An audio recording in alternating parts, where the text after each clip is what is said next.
Hello யூரியன். இன்றைக்கி வீடியோவில் சாமந்தி செடி எப்படி வளர்க்கணுன்ட்டு பற்றி நம்ம பார்க்க போகிறோம்.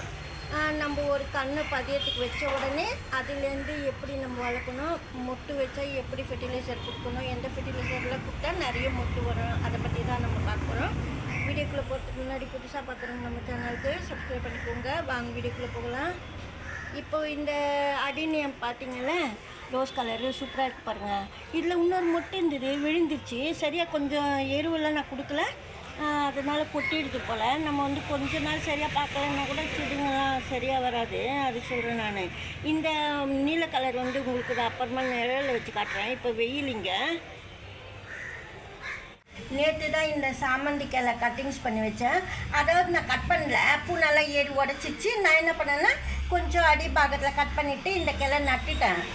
இப்போல்லாம் நம்மளுக்கு கிளை உடஞ்சா கூட எந்த பாதிப்பும் இல்லை, நம்ம நட்டு வச்சிடலாம் பதியத்துக்கு. இருந்தாலும் பூ இருந்தது, மொட்டு இருந்தது பாருங்கள். மொட்டு இருந்தது, பூ பூத்திருக்கோம். சரி பரவாயில்ல, நான் அந்த மொட்டோடு தான் வச்சுருக்கிறேன். பக்கத்துலலாம் பாருங்கள் கன்று வருது. இது என்ன கலரு, வெந்தயம் கலரு. ஏற்கனவே பெரிய பெரிய பூவாக 2 பூவை நான் காமிச்சிருப்பேன் பாருங்கள் வீடியோவில். இந்த தொட்டியில் அந்த செடி தான் இது. சில செடி நம்மளுக்கு வாங்கும்போது புது செடி வராது, சில செடி நின்றுடும். அந்த நிற்கிற சமயத்தில் டக்குன்னு நம்ம கொஞ்சம் கட்டிங்ஸ் எல்லாம் எடுத்து பதியத்துக்கு வச்சிடணும். ஏன்னா அடிக்கடி நம்ம வாங்க தேவையில்ல சாமந்தியெல்லாம். அதுக்கு பதில் நீங்கள் வேறு ஏதாவது சாமந்தி கூட வாங்கலாம்.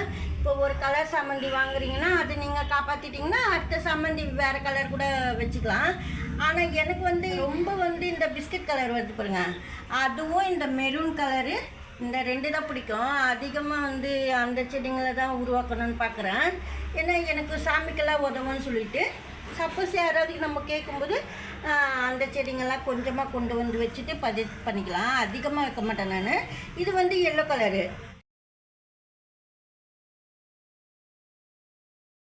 நாட்டு சாமந்தி, மீடியமாக இருக்கும், சின்ன சைஸு. இந்த நாட்டு சாமந்தியெல்லாம் 5 இயர்ஸாக வளர்த்துன்னு இருக்கேன். ஒரு கப்பு தொட்டியில், இந்த சைஸ் கப்பு தொட்டியில் நான் வளர்த்துன்னு இருக்கேன்.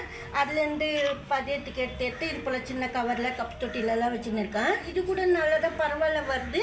இப்போ இது போலலாம் நீங்கள் பதியம் எடுக்கிறீங்க, பதியம் வேர் பிடிச்ச உடனே மணல் கலந்து இது போல் நட்டுடணும். இப்போ நான் பதியத்துக்கு இதில் வைக்கிறேன். நீங்கள் வேர் பிடிச்ச உடனே கப் தொட்டியில், கொஞ்சம் பெரிய சைஸ் கப் தொட்டியில் வைக்கலாம், இல்லைன்னா இது போல் கூட நட்டுடலாம் நீங்கள். ஆனால் மணல் இருக்கணும் கண்டிப்பாக. அதாவது இந்த தொட்டிக்கு 2 கப்பு மண், 1 கப்பு மணல், 1 பங்கு கம்போஸ்ட்டு. அதாவது 2 பங்கு நீங்கள் மண் எடுக்கணும். எல்லாமே ஈக்குவலாக கூட எடுத்துக்கலாம். 1 பங்கு மண், 1 பங்கு கம்போஸ்ட்டு, 1 பங்கு மணல், ரிவர் சாண்டு, இதெல்லாம் சேர்த்துட்டு நீங்கள் கலந்துட்டு செடி நட்டுலாம், நல்லா வளரும்.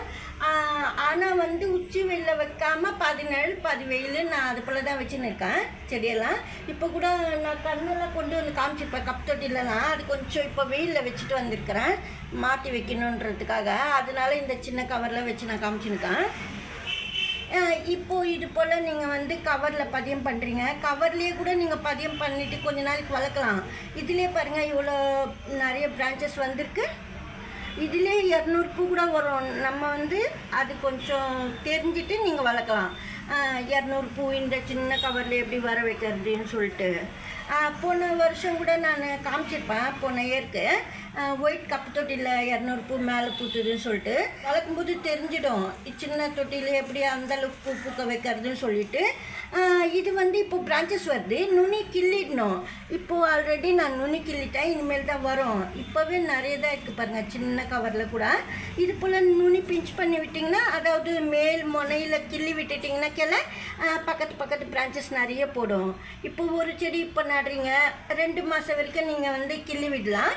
அதுக்கப்புறம் மொட்டு வரும். அது போல் ஒரு கணக்கு வச்சுக்கினீங்கன்னா சாமந்தி செடி 3 மாதத்துக்கு ஒரு வாட்டின்ற மாதிரி வளர்க்கறது சொல்கிறேன்.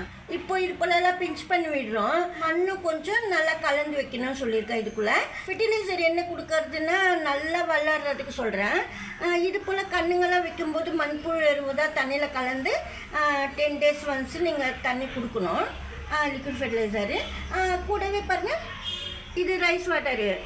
ரைஸ் வாட்டரும் மண்புழு எருவும் சேர்ந்து கூட நீங்கள் 10 days ஒன்ஸு கொஞ்சம் போல் கப்பு தொட்டியோ இப்போ கிளாஸோ கவரோ வச்சுருந்தீங்கன்னா கொஞ்சம் போல் கொடுக்கணும். அதாவது அதிகமாக கீழே வேஸ்ட் ஆகாமல் ஒரு சின்ன கப்பு தொட்டின்னா ஒரு 1/2 கிளாஸ் அப்படியெல்லாம் வரும். எப்போவுமே ரைஸ் வாட்டரில் வந்து சேர்த்து கொடுக்கும்போது ரொம்ப நல்லது. இப்போ நாட்டு சர்க்கரை கலந்து செடிக்கு கொடுக்குறீங்க, ரைஸ் வாட்டரில் கலக்கி கொடுக்கலாம். அதே போல் வந்து பாருங்கள், முட்டை ஓடு கூட பவுட்ரு பண்ணிவிட்டு நீங்கள் கொடுக்கலாம். முட்டை ஓடு பவுட்ரு பண்ணிவிட்டு ரைஸ் வாட்டரோடு கலந்து செடிக்கு தண்ணி ஊற்றலாம். அது போலலாம் கூட மாற்றி கொடுக்கலாம். இப்போ மண்புழு எரு கலந்து கொடுக்கணும்னு சொல்லியிருக்கேன் ரைஸ் வாட்டரில். அது போல் வந்து முட்டை ஓடு கூட பவுட்ரு பண்ணிவிட்டு ரைஸ் வாட்டர்லேயே கொடுத்துடலாம். அது போல் மாற்றி மாற்றி நம்ம கொடுத்துக்கிட்டே வரணும். ஆனால் அதிகமாக வந்து மண்புழு எரு ரைஸ் வாட்டரு அது போல் நீங்கள் செடிங்களுக்கு ஊற்றும்போது வளர்ச்சி அதிகமாக இருக்கும். அதே போல் வந்து பனானா பீல்ஸ் வந்து இப்போ கொஞ்சம் ஹைட்டு வரணுன்னா மட்டும் பனானா பீல்ஸ் சேர்த்துக்கலாம்.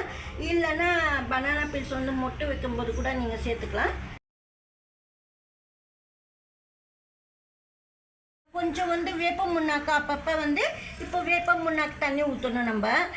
இதே ரைஸ் வாட்டரில் கொஞ்சமாக கலந்துட்டு இப்போ ஒரு கிளாஸ் தண்ணி ஃபுல்லாக எடுத்துக்கலாம். பெரிய கிளாஸ் இது போல் குட்டி சைஸ்னால் ஒரு அரை ஸ்பூனோ 1/4 ஸ்பூனோ தண்ணியில் ஊற வச்சுட்டு 1 ஹவர் வச்சுட்டு அதுக்கப்புறம் அப்படியே ஊற்றிடலாம். நீங்கள் ஒரு செடிக்கு அரை ஸ்பூனு அது போல் வேப்ப முன்னாக்கு போடணும்.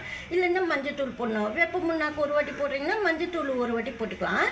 அது போல் பாருங்கள், இந்த பிஸ்கட் கலர் கூட பக்கத்தில் கூட கண் எழும்பி வருது பாருங்கள், சூப்பராக வளர்த்திப்பேன். ஆனால் இது வந்து இன்னும் பெரிய பூவெல்லாம் நம்ம வாங்குகிற சைஸெல்லாம் பூக்களை இப்போ வளர்ச்சி மட்டும்தான் நான் பார்த்துன்னு இருக்கேன். அப்புறமா வந்து பூ பெருசாக வர்றதுக்கு மட்டும் நம்ம ஃபெர்டிலைசர் கொடுத்துக்கலாம். இப்போவே நீங்கள் சப்போஸ் பூ மொட்டு வந்து பெருசாகணும், பெரிய பூ பூக்கணுன்னாக்கா இது போல் எக்ஸல் எடுத்துக்கிட்டு 2-3 எடுத்துக்கிட்டு 2-3 பனானா பீல்ஸு காய வச்சுட்டோ இல்லை பச்சையாகவோ எடுத்துக்கிட்டு ஒரு அரை ஸ்பூன் வந்து டீ தூள் அது போல் போட்டு ஒரு கிளாஸ் தண்ணியில் நீங்கள் நல்லா கொதிக்க வச்சுட்டு அது வந்து கொதிக்க வச்சுட்டு ஃபில்டர் பண்ணிவிட்டு நீங்கள் வந்து தண்ணி கலந்து செடிங்களுக்கு ஊற்றலாம். மொட்டு வச்சதுக்கப்புறமா நான் சொல்கிறேன். அப்போ உங்களுக்கு மொட்டு பெருசாகும், சாமந்தி பூக்கள் பெருசாக பூக்கும். நான் சொன்னேன், இப்போ லாஸ்ட்டாக சொன்னேன் ஃபெர்டிலைசர் சொல்கிறேன். அரிசி கழுவும்போது சாப்பாடுக்கு அரிசியில் கழுவிங்க. அரிசி க்ளீன் பண்ணிவிட்டு அந்த தண்ணி வந்து நீங்கள் இது போல் பாட்டில்ஸில் ஊற்றி வச்சுக்கிட்டு 2 டேஸ் ஃபர்மெண்ட் பண்ணிவிட்டு 2 டேஸ் புளிக்க வச்சுட்டு நீங்கள் செடிங்களுக்கு ஊற்றலாம். ஆனால் கொஞ்சம் தண்ணி கலந்து நீங்கள் ஊற்றணும். ரொம்ப திக்காக இருந்ததுன்னா 3 கிளாஸ் தண்ணி ப்ளைன் வாட்டர் சேர்க்கணும் ஒரு பாட்டிலுக்கு. இது சின்ன பாட்டிலுக்கு. இல்லை லைட்டாக தான் இருக்குது அப்படின்னா தண்ணி வந்து லைட்டாக இருக்குது, ரொம்ப திக்காக இல்லைன்னா நீங்கள் ஒரு கிளாஸ்க்கு 1 கிளாஸ் தண்ணி மட்டும் சேர்த்துக்கலாம். இது போல் புளிக்க வச்ச தண்ணியில் வந்து 1 கிளாஸ் தண்ணிக்கு 1 கிளாஸ் ப்ளைன் வாட்டரே கூட சேர்த்துக்கலாம். நான் ரொம்ப திக்காக இல்லை, அதனால 1 கிளாஸ் சேர்த்தா போல் தண்ணி சேர்த்துக்கிறேன். இது போல் நீங்கள் ஃபங்கிசைடு வந்து சாஃப் வச்சுருந்தீங்கன்னா ஒரு சிட்டிக்கை கூட நீங்கள் கலந்து ஊற்றிக்கலாம். ஏற்கனவே சொல்லியிருந்தேன். இது போல் பாருங்கள், புதுசாக பார்க்குறவங்களுக்கு சொல்கிறேன் நான்.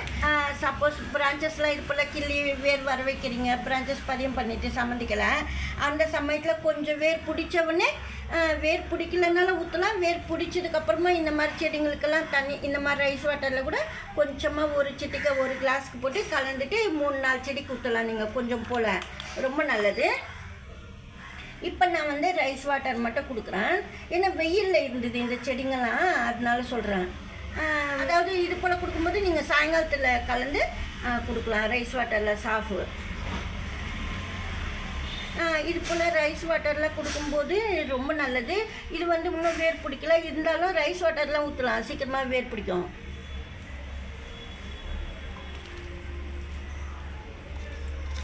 அப்புறம் இது போல் காஞ்ச இலை இதிலெல்லாம் வரும் நம்மளுக்கு அப்பப்போ, அதெல்லாம் கொஞ்சம் எடுத்து விட்டுடணும் நீங்கள், அப்போ தான் நல்லது. இதிலே விடக்கூடாது. இலை மேலெல்லாம் நீங்கள் வந்து ப்ளைன் வாட்டர் வந்து ஸ்ப்ரே பண்ணுங்கள். அதாவது மேலே ஃபங்கிசைடு ஏதாவதுன்னா இந்த சாஃபை கூட தண்ணியில் கலந்து நீங்கள் ஸ்ப்ரே பண்ணிக்கலாம். மஞ்சத்தூள் தண்ணி இந்த மாதிரி சாஃபு அது போலலாம் நோய் வராமல் நல்லபடியாக சாமந்தி செடி வளரும். இந்த அடினியம் ஃப்ளவர் பாருங்கள், ரோஸ் கலரும் டார்க் நீலம் ஷேடில் போல் பர்பிள் கலர் வந்து சேர்த்து ரொம்ப நல்லாயிருக்கும். இது டபுள் கலரு அடுக்கு பூ தான். அது கூட நிறைய பூக்கள் பூத்து கூட நான் காமிச்சிருப்பேன் பாருங்கள். நம்ம கட் பண்ணலைன்னா இப்படி நின்றுடும். நீங்கள் கிளைய வந்து கட் பண்ணணும் அடினியமில், அப்போ தான் நிறைய மொட்டு வைக்கும். இந்த வீடியோவில் தான் பிடிச்சிருந்தா லைக் பண்ணுங்கள். நன்றி, தேங்க்யூ.